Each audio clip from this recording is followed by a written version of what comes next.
monde, chers auditeurs et internautes, bienvenue sur notre plateau pour une nouvelle édition de Club Littérature Chrétienne. Club Littérature Chrétienne est un rendez-vous bimensuel autour de la bonne littérature chrétienne. Des moments de partage, d'échange et de témoignage à partir de l'impact d'un livre chrétien délicatement choisi par l'un de nos invités. Sur notre plateau aujourd'hui, nous recevons enfant de Dieu, étudiante en médecine, Loris qui vient nous partager sur un livre au titre très évocateur. Salut Loris et bienvenue sur le plateau de Club Littérature Chrétienne. Salut, merci. Alors Loris, pourquoi le choix du livre Le chemin de l'amour pour le Seigneur par le professeur Zacharias Tanefoman? Le choix du livre Le chemin de l'amour pour le Seigneur. Premièrement, je dirais, cet auteur a écrit des livres qui ont beaucoup impacté ma vie. À voir ce titre, j'ai été attirée à lire ces livres. Ces livres, je l'ai lu pendant un moment où j'ai commencé à bâtir une relation véritable avec le Seigneur Jésus-Christ. Et étant assoiffé de mieux connaître de lui, de mieux le connaître, je me suis lancé à lire ce livre, Le chemin de l'amour pour le Seigneur. À partir d'une soif, d'un languissement intérieur, elle s'est mise à lire le livre. Et il faut le mentionner, c'est la deuxième fois que nous te recevons sur notre plateau. Déjà précédemment, tu avais eu à partager avec nous au sujet de notre livre du professeur Zacharias Tanefoman. C'était cette fois-là l'art de l'intercession. Alors Loris, aujourd'hui tu viens nous parler du chemin de l'amour pour le Seigneur.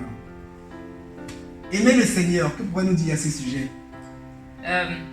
Aimer le Seigneur, c'est passer du temps avec le Seigneur, jouir de sa présence, c'est chercher à mieux le connaître au travers de sa parole, au travers du temps passé avec lui dans le silence, dans la prière, mieux le connaître et à partir de ce que l'on connaît du Seigneur, lui obéir.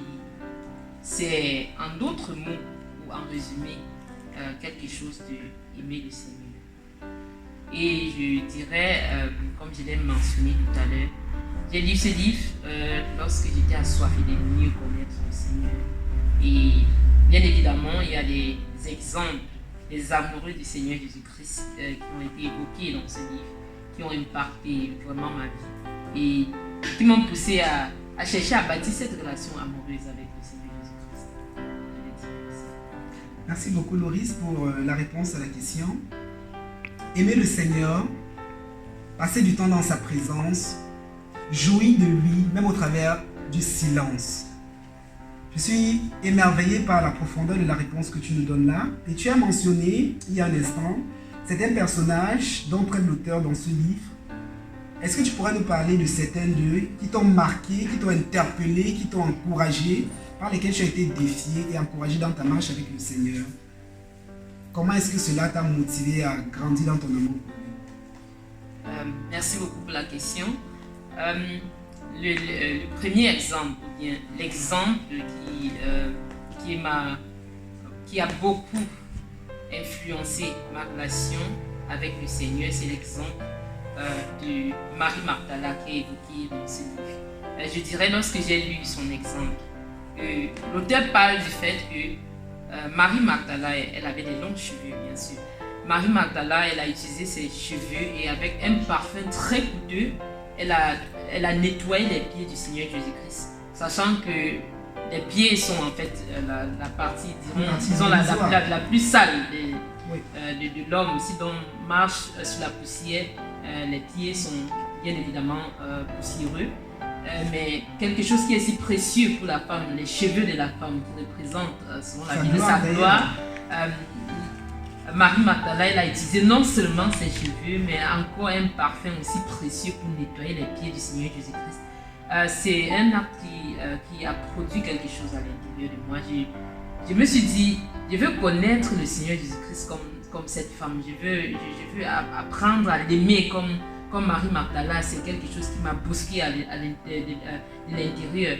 Je me rappelle lorsque j'ai lu ce livre, j'ai eu pendant une rencontre qu'on avait entre frères à Magdeburg, c'est une ville en Allemagne.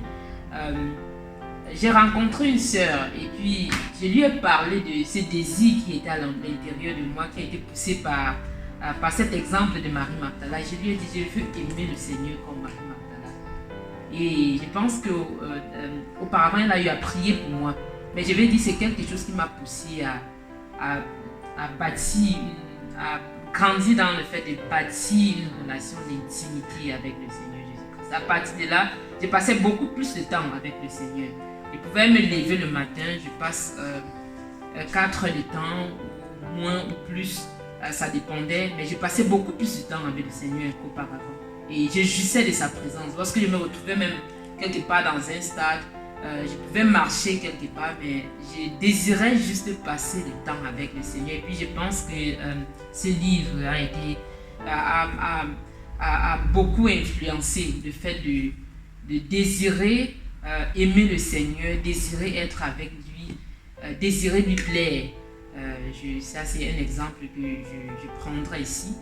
Et il y a l'exemple il y a un autre exemple qu'évoque l'auteur dans ce livre, l'exemple de Siméon, qui a tellement attendu la venue du Seigneur Jésus-Christ. Et lorsqu'il a rencontré le Seigneur Jésus-Christ, à la naissance du Seigneur Jésus-Christ, lorsqu'il était allé au temple, lorsqu'il a rencontré le Seigneur Jésus-Christ, pour lui, tout était déjà accompli. Le Seigneur pouvait le prendre, il pouvait mourir, parce qu'il avait déjà rencontré cette chose précieuse sur la personne, la précieuse qu'il a attendue tellement longtemps.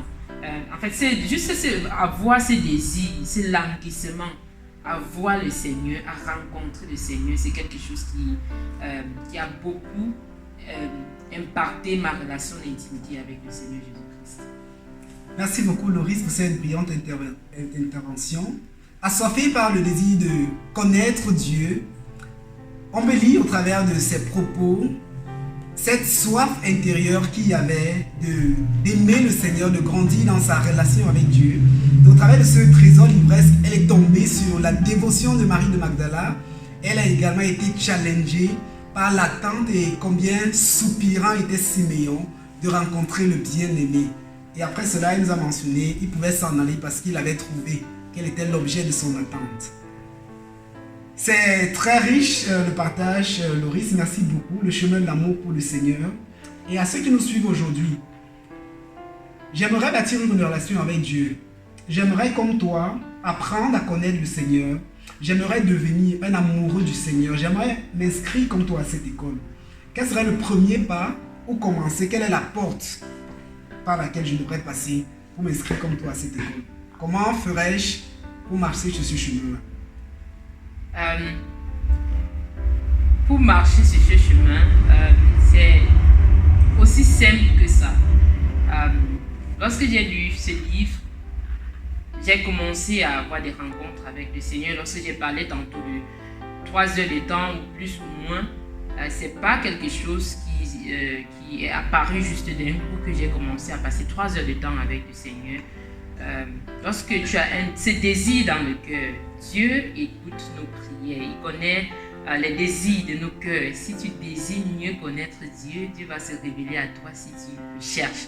C'est-à-dire ceci, si tu n'as pas encore commencé, tu peux commencer à te retirer pour chercher Dieu, même pendant 5 minutes, pendant 10 minutes, pendant 15. Mais la chose essentielle est la fidélité. Que tu sois fidèle à le faire. En étant fidèle, tu grandiras, tu iras de 30 minutes ou de 15 minutes à 30, de 30 à 1 heure, de 1 heure à 2 heures, ainsi de suite. En passant le temps devant avec le Seigneur, tu voudras encore mieux connaître de lui et ainsi, cela exigera encore de toi plus de temps. C'est ainsi que tu pourras bâtir une relation avec le Seigneur qui exige encore plus de temps à passer devant le Seigneur. Merci beaucoup, Loris. À partir d'un désir intérieur que notre étudiante en médecine avait donc, elle est tombée sur le livre, elle a lu et elle partage là à partir d'une expérience personnelle.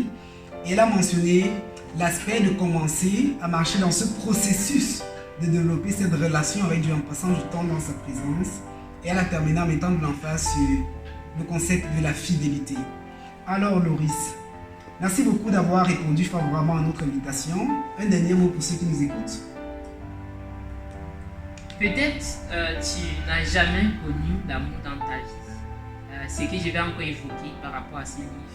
Avant que je ne lise ce livre, je n'avais jamais encore été amoureuse. La première personne dont je suis tombée amoureuse dans ma vie, c'est le Seigneur Jésus-Christ. Et je te conseillerais de lire ce livre. Tu pourras expérimenter l'amour du Seigneur. combien le Seigneur est bon, combien il est sucré. Tu pourras connaître certaines phases du Seigneur que tu n'as jamais connues. Il s'agit du Seigneur Jésus-Christ. Ça, c'est le conseil que je donnerai à tous ceux qui me suivent. Bien, merci beaucoup Loris. Nous sommes parvenus à la fin de notre édition du jour. C'était une étudiante en médecine qui partageait à partir de son expérience combien elle a été impactée et ce qu'elle a appris des écrits du professeur Zacharias Stanley-Fillmore contenus en ce magnifique manuel. On a pu l'observer au travers de son partage, Le chemin de l'amour pour le Seigneur. Le livre il est disponible en version papier, également en version électronique. Et on peut le commander sur Amazon, on peut le lire en Kindle et sur toutes les autres plateformes. Donc, merci beaucoup de nous avoir écoutés, chers auditeurs. Le chemin de l'amour pour le Seigneur, elle a dit, tu pourrais commencer quelque part. Tu pourrais, comme elle, tomber amoureux du Seigneur Jésus, t'inscrire à cette école et grandir dans ta relation avec Dieu. Merci de nous avoir suivis. À très bientôt pour une nouvelle édition de Club Littérature Chrétienne. Et d'ici là, que Dieu te bénisse et qu'il rencontre tous tes besoins.